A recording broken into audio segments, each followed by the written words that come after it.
Well, hello my friends, happy Sunday to you, and look at this cutie patootie.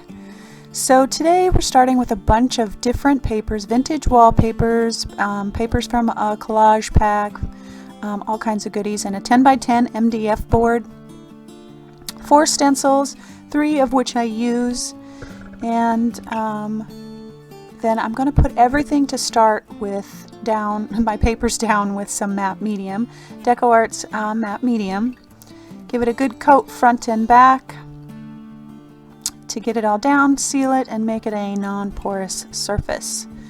And now I'm going to just quickly do a glaze. I've got Cobalt Teal Hue DecoArt's Fluid Acrylic and Americana's Glazing Medium, and just a couple of swipes of that just to kind of neutralize everything and get some good color going for the background. Now I'm going to lay down this ledger paper that's part of the ledger collage pack in the shop as my main background, and we'll push that back in just a minute. But it gives me that space to create on that's not too distracting. So I'm going to take some gesso, and gesso is your friend. Smush it around in a stencil with your fingers and push it up against the sides of your stencil, and it gives you amazing texture. It's chalky, it's thick, it hides and pushes parts of your piece back, adds interest, and that's what I'm doing here. I'm just adding some texture and interest so that when we lay some paint down, it's gonna be beautiful. And I'm using my pattern 1 and 2 stencil. Now I'm grabbing some texture sand, DecoArt's Media's texture sand, and I'm mixing it with gesso. And the reason that I do that is because texture sand can really be stiff and hard to work with sometimes. And I want it to be white, again, so that I can get some good color and add some real good interest. So I mix the gesso and the texture sand to replicate dirt, to give it a real gritty feel. So I wiped off my palette knife so I didn't contaminate my gesso, and now I'm just adding more gesso to the sides, again for texture, because once it dries and we get some paint on there, it just shows up so beautifully. Now I'm using my gesso as a paint and just smoothing it out and smoothing it over that background paper to push that back so that it doesn't compete with the focal point.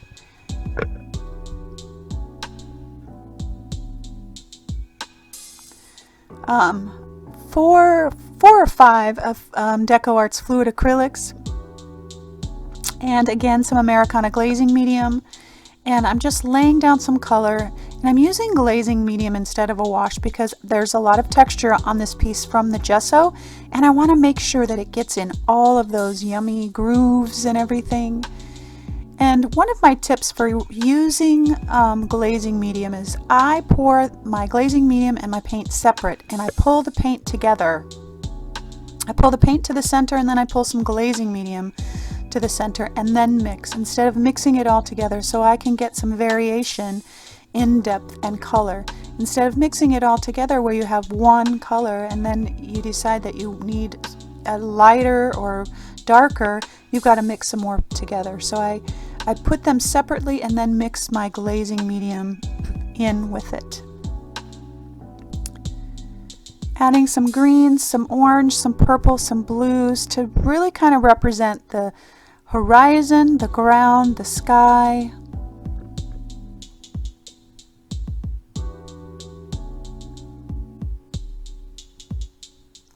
Making sure to get in all of those yummy textured areas that gesso provides.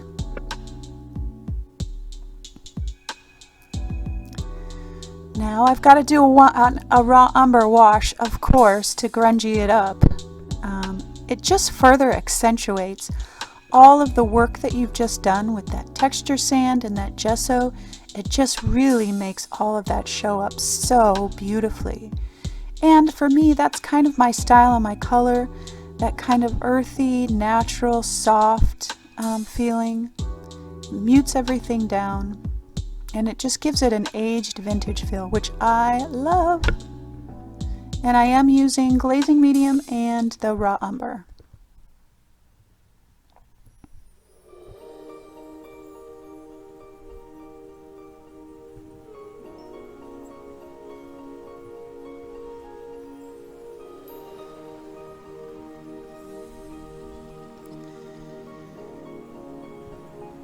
So now that this is dry, I'm just kind of sketching out my flowers, trying to get an idea of where I want them to go, placement, and that kind of thing. If you are loving this background, I have a new workshop coming out next week all about backgrounds. We're going to be doing techniques and several backgrounds, so keep an eye out for that. So I'm going to be using vintage wallpapers, postcards, background papers, all kinds of things to create my flowers, and I've just cut them out, no template, just free-handed it. I wanted it to be really fun and childlike. And I'm putting everything down with my matte medium. And I love using vintage papers and things like that. For that leaf there, it's part of the postcard and it's the stamp. I just love that. It creates such wonderful interest and fun.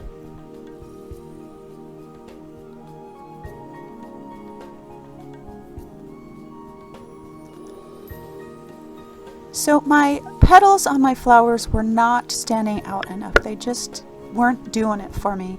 So I came back in with some yellow oxide and some gesso and just did some quick brush strokes on my petals. And I didn't want it to be super heavy and cover the entire petal because I really wanted those vintage papers and things to show up. So I just did a quick brush stroke and then came back in and lifted off a lot of that paint with a paper towel. Then I got this wild idea that I wanted to add more paper and create some grasses and things like that. And I wasn't sure about it when I started, but the end result is so fun. I just love it. So I cut up all these little tiny strips of book pages and put it down with my matte medium.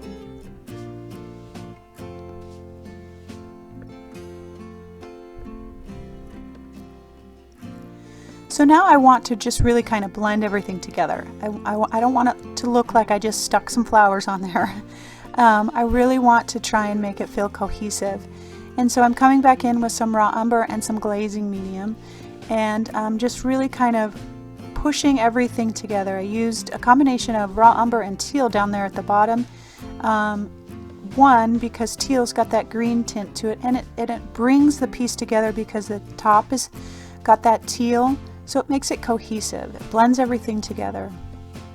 And I have a couple of areas where the paint just kind of stuck in its spot. And one of the best ways to alleviate that is grab some glazing medium and go back over your paint. Plain glazing medium, and it'll soften your paint up and you can move it right around. So now I'm just doing some magical shading with my favorite charcoal pencil, and making sure that everything pops and stands out and comes off that page.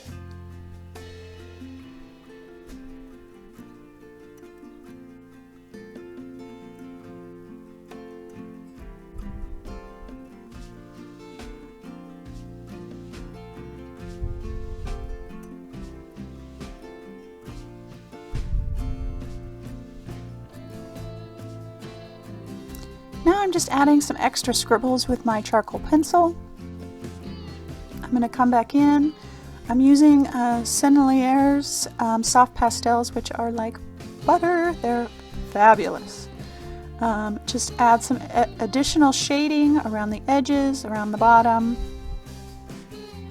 finishing this piece up.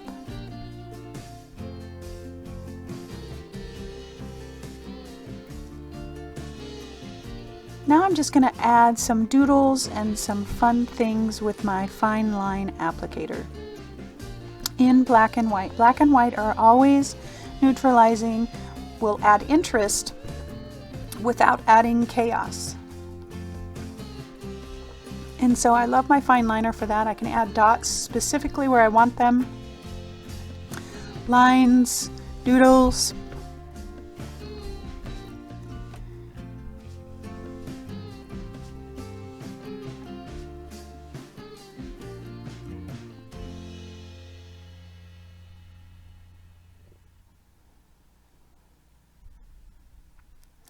Coming back in again with some white soft pastel.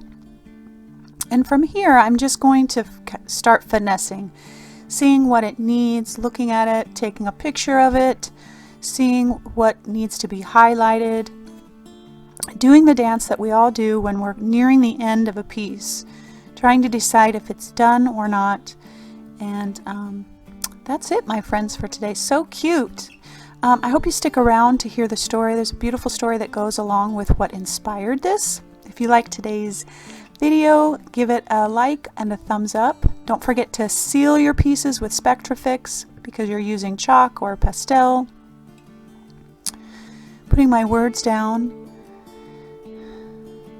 But yeah, give me a like if you like the video, subscribe, share with your friends, and keep an eye out for the new workshop that's coming. You're gonna love it. It's wonderful fun. I could do backgrounds for days. All right, my friends, I will see you next week.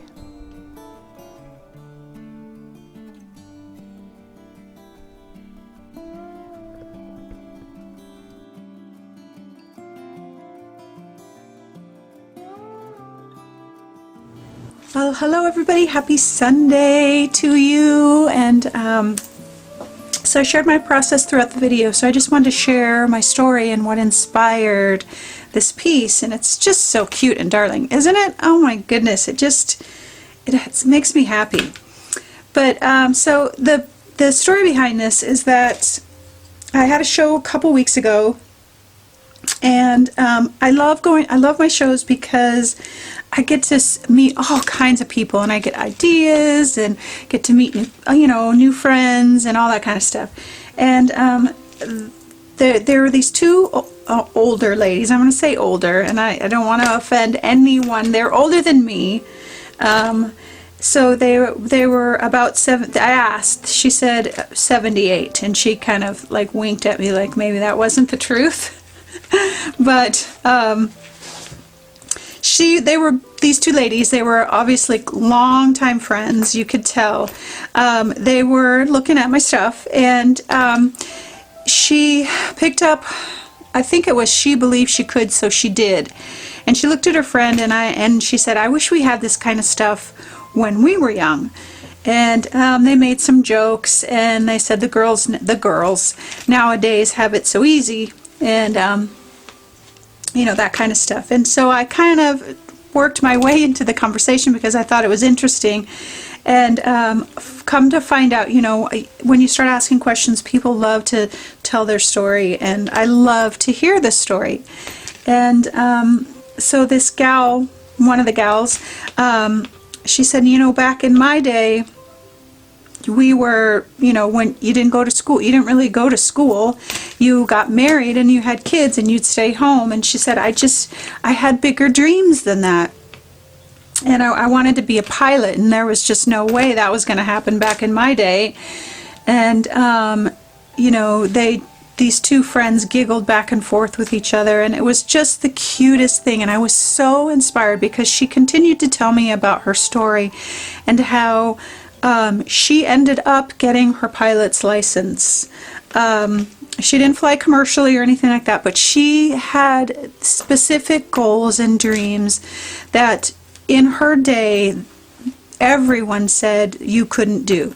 Women had a place, and flying was a man's world, or whatever, she had these dreams, and she was so funny. She was like, I didn't like to wear skirts. I wanted to wear pants all the time. I just positively loved her. She was feisty and funny, and you could tell there was this zest for life, and that there was this inner confidence that she stuck to her dreams no matter what.